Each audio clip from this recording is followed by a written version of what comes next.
আমি যখন ছোট ছিলাম আমার মায়ের মুখে শুনেছিলাম ওই মদিনার কথা, সেই থেকে এই বুকে মদিনা গাথা, সেই থেকে এই বুকে মদিনা গাথা।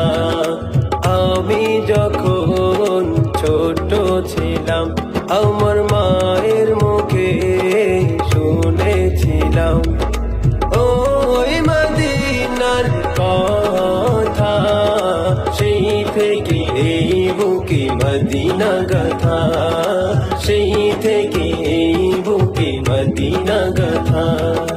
মাগো আমায় বলতো বুকে জড়িয়ে আমার ছেলে নাত গাইবে বড় হয়ে, আমার ছেলে নাত গাইবে